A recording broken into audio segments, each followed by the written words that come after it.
مستا اترانه کې مستا بزر کېږي دا موږ پارونه په نن کتل دي په لړۍ مې په کې وي او د مستا دا چې کله وبکم زیات شي دا به لړم چې دا د میچ کله متاثر کړه چې متاثر کړه بیا هغه ته پنځایي ورسوالي وکړي دا تاسو ته ورواړو بیا چې دا کومه مطلب هو دا شیان.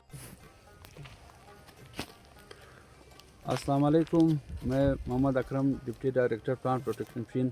आज हम जिस फील्ड विज़िट पे आए हैं ये इलाका पिनकई निगांदा खानोजी का इलाका है।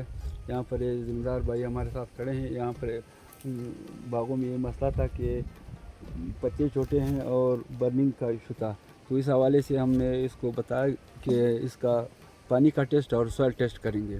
इसके बाद फिर रिकमेंडेशन देंगे कि क्या सूरत हाल बनेगा। और भाई लोगों से भी यही दरख्वास्त कि टेस्ट करने से पहले कोई चीज़ अप्लाई ना करें और दुकानदारों और पेस्टिसाइड डीलरों के उसमें ना आवे बेकावे में। तो इंशाल्लाह 2-3 दिन में हम इसका टेस्ट करके रिज़ल्ट क्या बताकर फिर रिकमेंडेशन देंगे। डिप्टी डायरेक्टर मोहम्मद अकरम साहब او لاغه سره ټیم راغلی وزیټ یې وکړي د کلي کوزین ګانګي د پینکۍ باغونه یې وکتل. دا باغونه تقریبا 8,000 درخته ده. نو دا باغو چې کوم وو دوی مرض کښې وتلی وو د مرض د معلومات ته حده پورې. نو بیا ډیپټي ډایرکټر محمد اکرم صاحب دا خبره وکړه چې د ځمکې ټیسټ وکړو د خاورې او بل د اوبو ټیسټ وکړو چې دا ډېر لازمي دی چې موږ د مرض ته حده پورې ورسېږو. بیا به موږ که خدای کول پر دې باندې عمل جاري ساتو او زموږ به روابط در سره ای ته هغه پورې چې مطلب دا فعالیت دا باغونه پیدا کوي، دا درخت فعالیت پیدا کوي.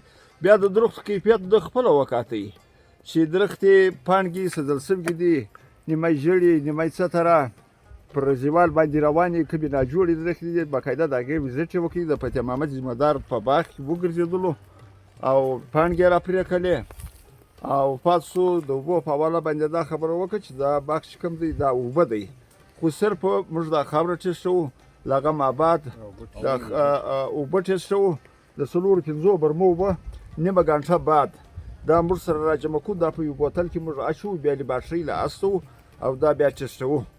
نو انشاءالله تعالی د دې رزلټ به انشاءالله تعالی له اختره بعد راشي. بیا به مطلب موږ دواین درلیکو چې کوم هدایت انډیکیشن ورته درکړي، دوی به پر هغه باندې عمل درآمد کوئ. نو زه زړه له کومې د ذمه دارانو له طرفه او ډیپټي ډایرکټر محمد اکرم صاحب او له هغه سره راغلي ټیم شکریه ادا کوو د ذمه دارانو له طرفه سره چې دوی موږ ته له دونو مصروفیات باوجود موږ ته وخت راکوي. 6,000 درخته ده. نو چې دا خدای پاک بچاو کړي د ګردو مستقبل د هغه دی که نه، د دوی کور ودان الله مو سلامت لره، الله مو خوشحال لره.